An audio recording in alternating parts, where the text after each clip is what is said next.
Welcome guys. এই ইউনিটে আমরা বেসিক্যালি যেটা কভার করব সেটা হচ্ছে অংশীদারি ব্যবসা জিনিসটা কি এবং অংশীদারি ব্যবসায় অপরিহার্য উপাদানসমূহ কি কি হতে পারে, সুবিধা অসুবিধা এবং বৈশিষ্ট্য, এবং তার সাথে আমরা সর্বশেষ যেটা দেখে নিব সেটা হচ্ছে অংশীদারি ব্যবসার গঠন প্রণালী বা স্ট্রাকচার। ওকে, শুরু করা যাক। প্রথমে আমরা চলে আসি, what is partnership business, that means অংশীদারি ব্যবসা কাকে বলে, বাট এর ডেফিনেশন কি। আমরা জানি অংশীদারি ব্যবসার আইন হচ্ছে 1932 সালে। সো আমরা ফর্মাল ডেফিনেশনটা একটু দেখে নেই। খেয়াল করি, 1932 সালের অংশীদারি আইনের 4 ধারায়। ওকে, এখানে দুইটা এমসিকিউ আছে।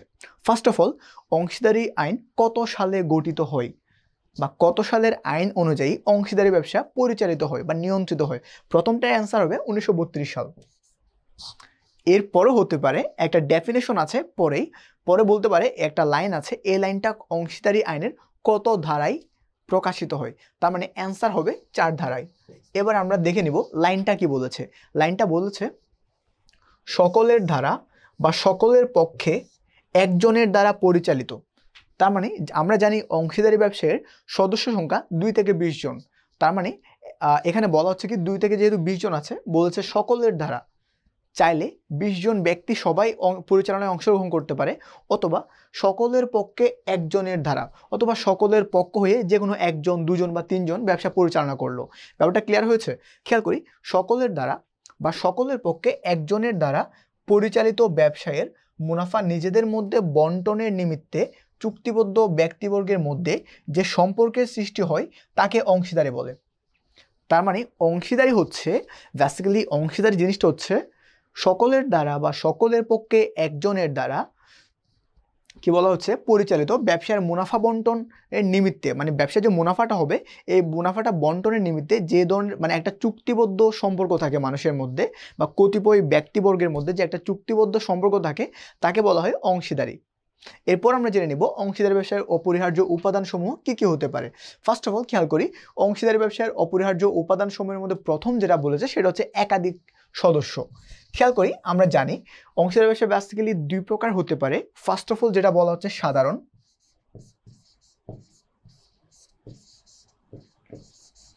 যেটার সদস্য সংখ্যা হচ্ছে 2 থেকে 20 জন। তার মানে সর্বনিম্ন 2 জন, সর্বোচ্চ হতে পারে 20% বা 20 জন। এরপর খেয়াল করি আরেক ধরনের অংশীদারি আছে যেটাকে বলা হয় ব্যাংকিং। যদি ব্যাংকিং হয় তখন হবে 2 থেকে 10 জন। তার মানে একাধিক সদস্য, একজন মানুষ দিয়ে বা একজন ব্যক্তি দিয়ে কোনোভাবেই অংশীদারি ব্যবসা সম্ভব হয় না, অবশ্যই 2 জন লাগবে সর্বনিম্ন। এরপরে চলে আসি চুক্তিবদ্ধ সম্পর্ক। এখানে যে মেম্বার্সগুলো আছে না, 2 থেকে 20 জন বা 2 থেকে 10 জন, তাদের মধ্যে ইন বিটুইন একটা কন্ট্রাকচুয়াল একটা রিলেশনশিপ থাকবে, চুক্তিবদ্ধ সম্পর্ক থাকবে। যে চুক্তি হতে পারে মৌখিক, হতে পারে লিখিত, অথবা হতে পারে লিখিত ও নিবন্ধিত। এই 3 ধরনের বা এই 3 উপায়ে চুক্তিবদ্ধ সম্পর্কে আবদ্ধ হয়ে যখন কোনো একটা বিজনেস বা কোনো একটা ব্যবসা সংগঠন পরিচালিত হয় তখন তাকে বলা হয় অংশীদারি ব্যবসা। এরপর খেয়াল করি পরবর্তী যেটা বলা হচ্ছে আইনসম্মত। খেয়াল করি অংশীদারি ব্যবসার আইন ব্যাপারটা হচ্ছে ঐচ্ছিক, বাধ্যতামূলক নয়। আইনের কথা তখনই আসবে যখন কোনো একটা অংশীদারি ব্যবসা লিখিত হবে অথবা লিখিত ও নিবন্ধিত হবে, তখনই আইনের ব্যাপারটা আসবে। এরপর খেয়াল করি মুনাফা বন্টন। তার মানে অংশীদারি ব্যবসায় মুনাফা কিভাবে বন্টন হতে পারে সেটা চুক্তিপত্রে স্পষ্টভাবে বলা থাকতে পারে, অথবা এমন হতে পারে অংশীদারি ব্যবসায় মুনাফা বন্টিত হতে পারে আমাদের যে পরিমাণ মানে বিনিয়োজিত মূলধনের অনুপাত অনুযায়ী, যে যত টাকা মানে ইনভেস্ট করেছে তার অনুপাত অনুযায়ী হতে পারে, সমহারেও হতে পারে। এটা চুক্তিতে স্পষ্টভাবে বলা থাকবে। এরপর চলে আসি পারস্পরিক প্রতিনিধিত্ব। পারস্পরিক প্রতিনিধিত্ব ব্যাপারটা কি, এটা নিয়ে আমাদের অনেকের কনফিউশন আছে। খেয়াল করি এবিসি,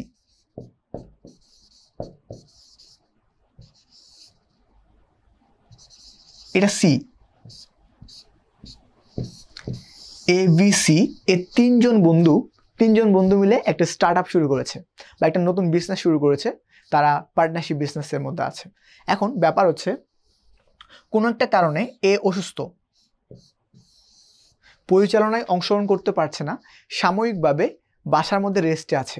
এখন ওর কোনো পার্টনার যখন বিজনেসে আসছে এঙ্গেজড হওয়ার জন্য, ওর পরিচিত একটা মানুষ দোকানে আসছে, মাল কেনার জন্য। এখন এ কিন্তু ব্যবসায় নাই, কিন্তু এর পরিচিত একটা মানুষ দোকানে আসছে, ও বাকি যে দুজন আছে তাদের বলছে আমি এর ছোট ভাই বা বড় ভাই বা অমুক, মানে এরকম একটা মানুষ, আমি এর পরিচিত একটা মানুষ, আমি আসছি এই জিনিসটা নেওয়ার জন্য। ঠিক তখনই বিআরসি রেসপন্স করবে ভালোভাবে, হ্যাঁ আমরা এর অবর্তমানে আমরা দুজন আছি, আমাদেরকে বলতে পারেন, যদি আপনার কোনো প্রবলেম না হয়। তার মানে একজন অংশীদারের প্রতিনিধিত্ব করার জন্য বাকি অংশীদাররা প্রস্তুত থাকে, তখন তাকে বলা হয় পারস্পরিক প্রতিনিধিত্ব করা।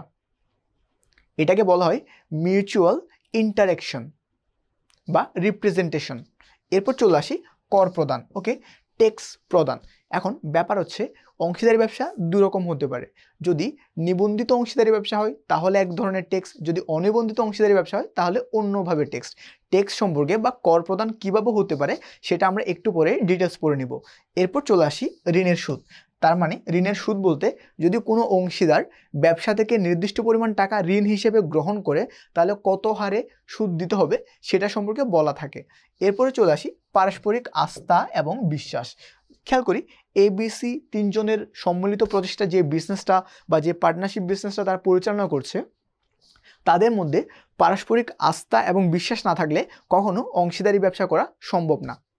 তার মানে অংশীদারি ব্যবসা যেটা প্রথম এবং প্রধান যেটা মানে যে এলিমেন্টসটা আছে সেটা হচ্ছে পারস্পরিক আস্থা থাকতে হবে, মানে ট্রাস্ট থাকতে হবে এবং বিলিফটা থাকতে হবে, বিশ্বাসটা থাকতে হবে। এর পরবর্তী আমরা খেয়াল করব অংশীদারি ব্যবসার বৈশিষ্ট্য, বেসিক্যালি কোন কোন ক্যারেক্টারিস্টিক্স অংশীদারি ব্যবসায় থাকতে হবে বা থাকে। খেয়াল করি প্রথমে চুক্তিবদ্ধ সম্পর্ক। সিম্পল, আমাকে প্রথমে বুঝতে হবে চুক্তি জিনিসটা কি আর চুক্তিপত্র জিনিসটা কি। আমরা একটু পরেই চুক্তি এবং চুক্তিপত্রের মধ্যে একটা কম্পারেটিভ অ্যানালাইসিস করে দেখাবো। এর আগে আমরা জেনে নেই প্রথমে চুক্তিবদ্ধ সম্পর্ক। তার মানে চুক্তি বিভিন্নভাবে হতে পারে। অ্যান্ড প্রথমে বলি চুক্তিটা মৌখিক হতে পারে, মুখে মুখে বললাম যে বন্ধু চলো আমরা একটা বিজনেস করবো, অ্যান্ড বন্ধু এরকম এরকম হবে, তুমি 50,000 টাকা দিবা, আমি 50,000 টাকা দিব, এবং দুইজনের যৌথ প্রয়োজনে 1 লাখ টাকায় আমরা বিজনেস শুরু করব। এটাকে যখন আমি কোনো খাতাপত্র বা কোনো একটি স্ট্যাম্পে লেখালেখি ছাড়া মৌখিক কোনো একটা অ্যাগ্রিমেন্টে চলে গেলাম, তখন এটাও একটা চুক্তিবদ্ধ সম্পর্ক। আবার মুখের যে কথাটা বললাম মুখ দিয়ে, এ কথাটা আমি খাতা বা কোনো একটা রিটেন একটা অ্যাগ্রিমেন্টে চলে আসলাম, ওটা লিখিত চুক্তিপত্র।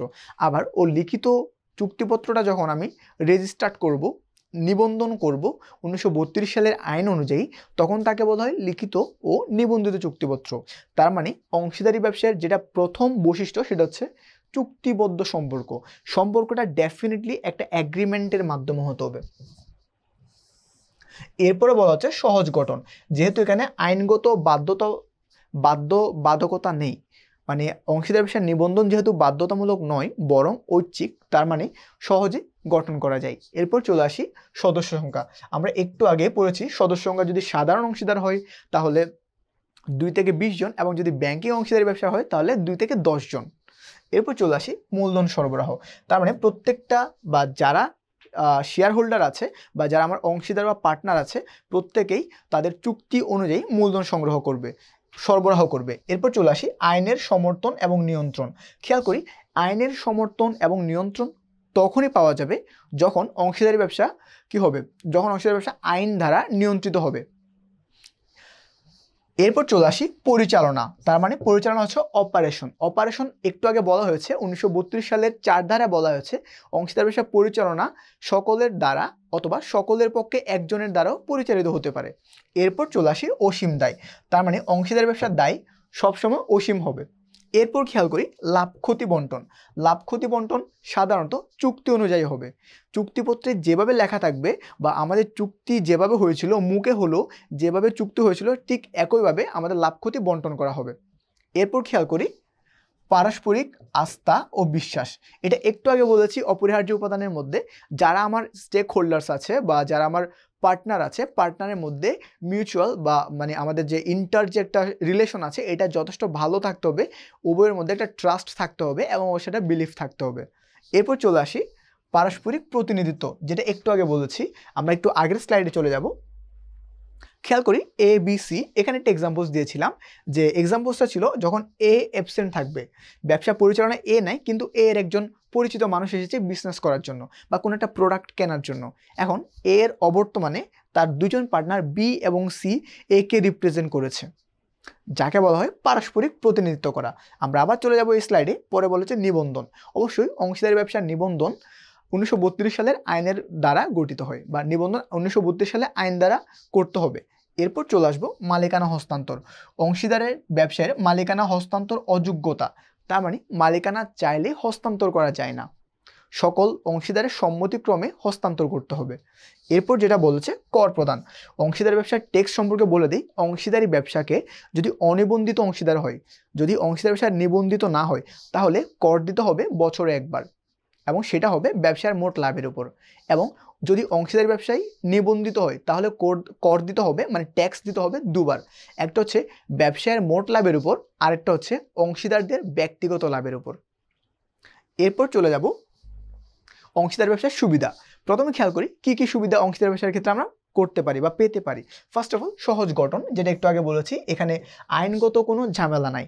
এরপরে যেটা বলা হচ্ছে অধিক মূলধন, তার মানে আমি একজন ব্যক্তি যদি আমি মূলধন সরবরাহ করতাম, আমার যে পরিমাণ মূলধন হইতো, এখন 2জন বা 3জন ব্যক্তি যখন আমি একসাথে বা একই সাথে মূলধন বিনিয়োগ করছি, আমার মূলধনের পরিমাণটা কম্পারেটিভলি একটু বড় হচ্ছে।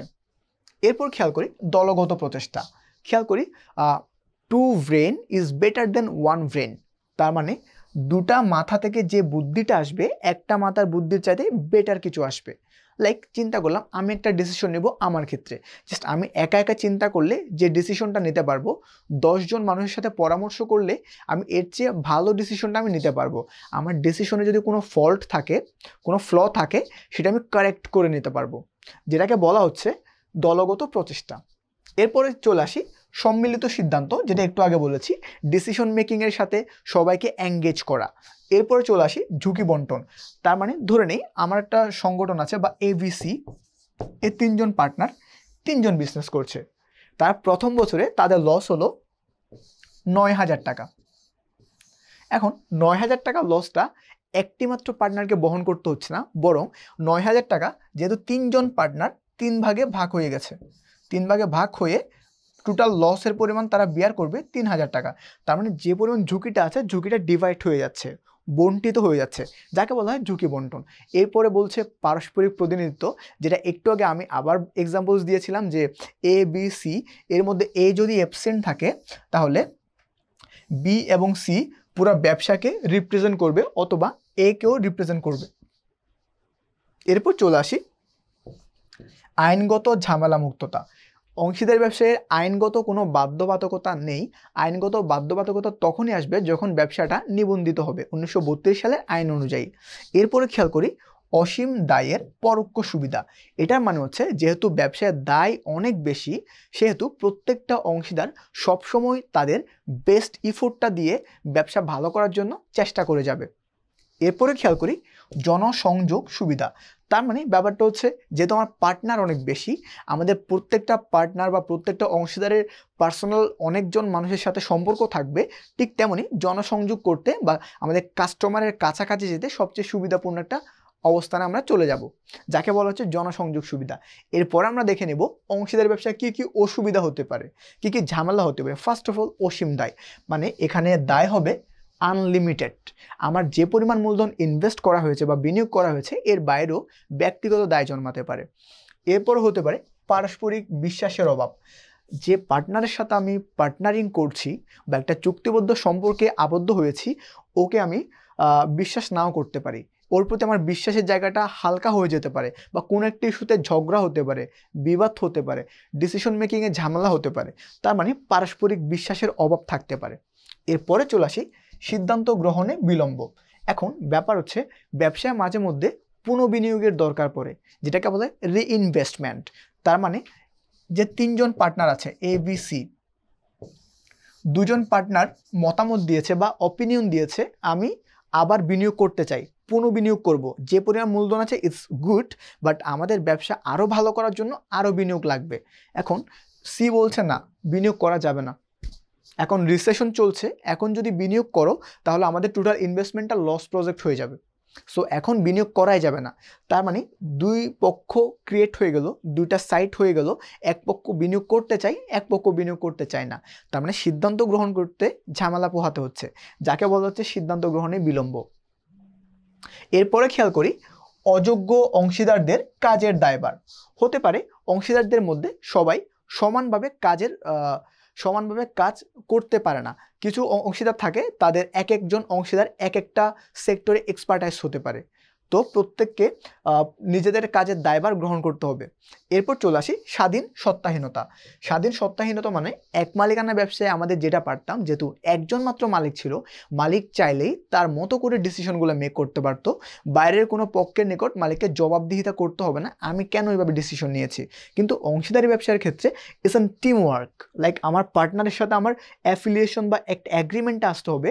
আমি যে প্রপোজালটা দিয়েছি বাকি সবাইকে সেটা মেনে নিতে হবে। এরপর চলে আসি, আমার এখানে যে স্বাধীন সত্তাটা আছে, আমি আমার মতো কাজ করব, আমার মতো করে আমার সংগঠনটা রান করব, পরিচালনা করব, এভাবে কিন্তু করা যায় না অংশীদারি ব্যবসায়। এরপর খেয়াল করি গোপনীয়তা প্রকাশ। গোপনীয়তা প্রকাশ মানে হচ্ছে আমার সংগঠনের যেটা প্রাইভেসি আছে। গোপনীয়তা প্রকাশ মানে হচ্ছে আমার সংগঠনের বিভিন্ন দিক থাকতে পারে যেটা আমি পাবলিকলি এক্সপোজ করতে চাচ্ছি না। যেহেতু 3 জন পার্টনার, এক্ষেত্রে বা 4 জন পার্টনার বা 20 জন পর্যন্ত সর্বোচ্চ পার্টনার হতে পারে। আমি 3 জন বলেছি এই যে এক্সাম্পলসটার আলোকে, ABC 3 জন পার্টনার। এই 3 জনের যে কেউ যদি কোনো একটা কনফিডেন্সিয়াল ইনফরমেশন লিক করে দেয়, মানে খুবই গুরুত্বপূর্ণ কিছু তথ্য যদি জনসম্মুখে প্রকাশ করে দেয়, তখন ব্যবসার জন্য হুমকি স্বরূপ কিছু হতে পারে। এই জন্য যাকে বলা হচ্ছে গোপনীয়তা প্রকাশ করা খুব ঝামেলা হয়ে যায়। এরপর চলে আসি পরিচালনাগত ত্রুটি। এটা একটু আগে বলেছি, ব্যবসা অপারেশনে করতে অনেক ধরনের ঝামেলা হতে পারে, সিদ্ধান্ত গ্রহণেও ঝামেলা হতে পারে। এরপরে মূলধনের সীমাবদ্ধতা। অনেক ধরনের কোশ্চেন আছে, যেমন খেয়াল করি এক মালিকানা ব্যবসায় সিম্পলি সহজ বা অল্প পুঁজি নিয়ে শুরু করা যায়, কিন্তু অংশীদারি ব্যবসার ক্ষেত্রে 2-3 জন মানুষের যেহেতু সমাগম হয় পুঁজির পরিমাণ বেড়ে যায়। ঠিক তেমনই অংশীদারি ব্যবসা যখন আরেকটু বড় বা বিস্তৃত পরিসরে করা লাগে তখনই হয় পুঁজির দরকার পড়ে, এবং তখন পুঁজির যোগান দেওয়ার জন্য আরও বেশি মানুষের দরকার পড়ে। যেহেতু ব্যবসার আয়তন বৃদ্ধি করার সাথে সাথে ব্যবসার পুঁজির পরিমাণও বাড়াতে হবে, যাকে বলা হচ্ছে মূলধনের সীমাবদ্ধতা। এরপর খেয়াল করি মালিকানা হস্তান্তরে অসুবিধা।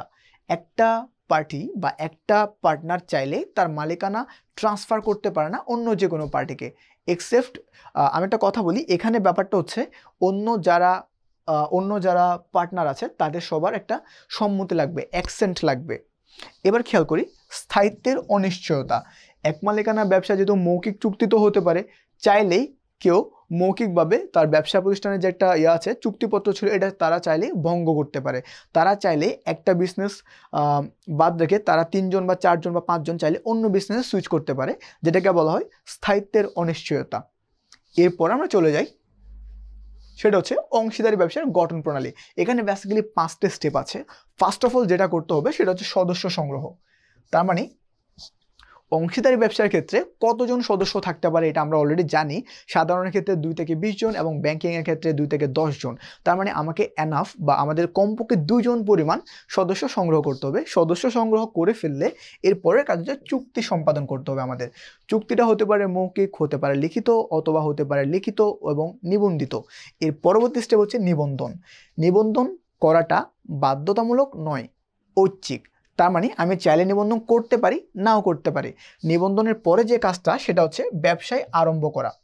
এখন নিবন্ধন না করেও ব্যবসা করা যায়, নিবন্ধন করেও ব্যবসা শুরু করা যায়। এরপর হচ্ছে অনুমতিপত্র সংগ্রহ। তার মানে একটা অংশীদারি ব্যবসা গঠন করার জন্য যদি নিবন্ধিত হয় তাহলে তাকে কার্যারম্ভ করার জন্য অনুমতিপত্র সংগ্রহ করতে হয়। আশা করি এই যে একটা ইউনিট আমরা এখন শেষ করলাম, ইউনিট নাম্বার 3, এখানে আমাদের টোটাল যে জিনিসগুলো আমরা কভার করেছি আর একটু শেষের দিক থেকে আমরা রিক্যাপ করছি।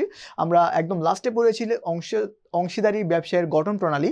এর আগে আমরা পড়েছি অংশীদার ব্যবসার অসুবিধা, এবং তার একটু আগে পড়েছি সুবিধা, এবং তার আগে পড়েছি অংশীদার ব্যবসায়ের বৈশিষ্ট্য, এবং এর আগে পড়েছি অংশীদারি ব্যবসার অপরিহার্য উপাদানসমূহ এবং অংশীদারি ব্যবসা কাকে বলে। আশা করি তোমরা সবাই বুঝতে পেরেছো। ধন্যবাদ।